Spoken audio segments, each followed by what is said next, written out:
राधे ब्रज जन मन सुखकारी, राधे श्याम श्यामा। इसको विष्णु तिलक बोलते हैं।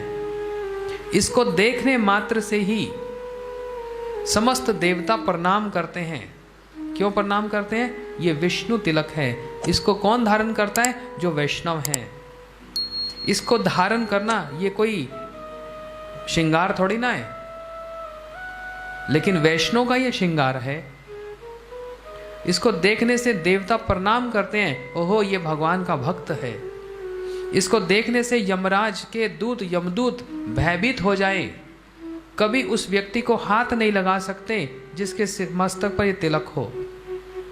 ये विष्णु तिलक धारण करना ये कोई इतना लग रहा है कि ऐसे लाइनें खींच दी हो गया,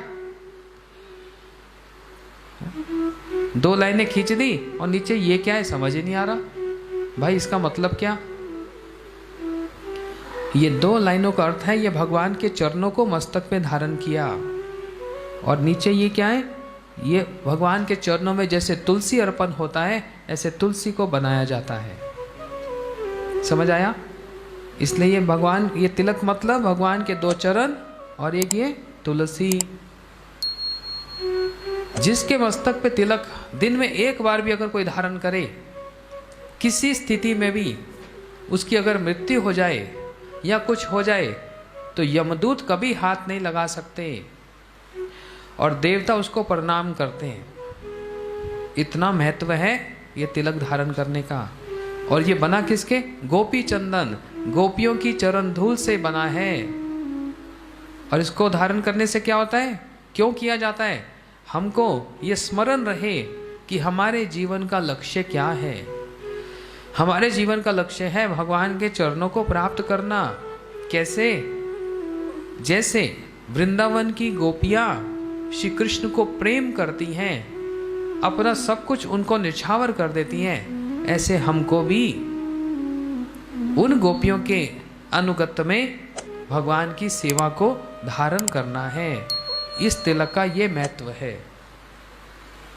और श्री चैतन्य महाप्रभु जी की लीला में इतना बतलाया गया कि यदि कोई तिलक धारण करके और बिना तिलक धारण करे यदि कोई मंत्र जप करे, उसका मंत्र विफल हो जाए, मंत्र का लाभ नहीं मिलेगा। चैतन्य महाप्रभु जी छात्रों को पढ़ाते और एक दिन मुकुंद आ गए बिना तिलक धारण किए। जैसे ही बिना तिलक धारण करके आए, महाप्रभु जी ने तुरंत कहा, मुकुंद तुम्हारी संध्या बंध्या हो गई। बंध्या समझते हैं? नष्ट हो गई, बेकार हो गई। तुमने जो मंत्र जप किया उसका कोई मूल्य नहीं रहा। क्यों? तुमने तिलक धारण नहीं किया। इसलिए जो लोग यहाँ पर भक्त हैं, जो दीक्षित हैं, विशेष करके उनको ये समझना चाहिए कि बिना तिलक धारण किए जो गुरु मंत्र जप किया जाता है, जो गोपाल मंत्र जप किया जाता है, बिना तिलक धारण करके यदि जप करेंगे उसका फल कुछ नहीं मिलने वाला। तिलक धारण करने का बड़ा महत्व है। और सबके लिए, जन साधारण के लिए ये बात कहता हूं, भगवान कभी भी बिना तिलक के नहीं रहते। शिव जी भी सब समय तिलक धारण करें, देवी भी सब समय तिलक धारण करें।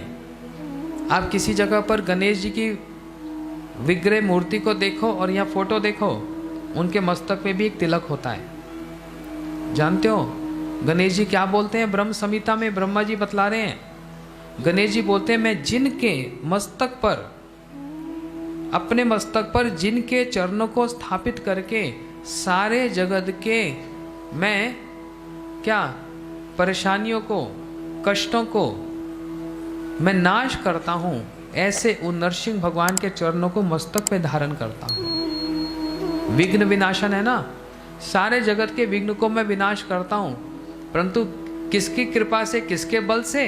बोलते नरसिंह भगवान के चरणों को मस्तक पे धारण करता हूं तिलक के समान। भगवान श्री राम तिलक धारण करें, श्री कृष्ण सब समय तिलक धारण करें, चैतन्य महाप्रभु जी सब समय तिलक धारण करें।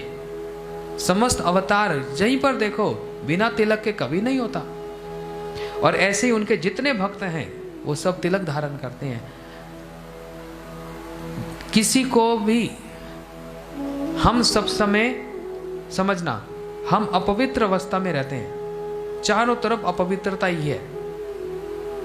लेकिन यदि सुबह उठकर अगर हमने किसी को देख लिया जिसने तिलक धारण किया, साथ ही साथ व्यक्ति पवित्र हो जाए। देखने मात्र से ही, स्नान किया या नहीं किया, तिलक का दर्शन करने मात्र से व्यक्ति पवित्र हो जाता है, क्योंकि ये तिलक वैष्णव तिलक है, इसका बड़ा महत्व है।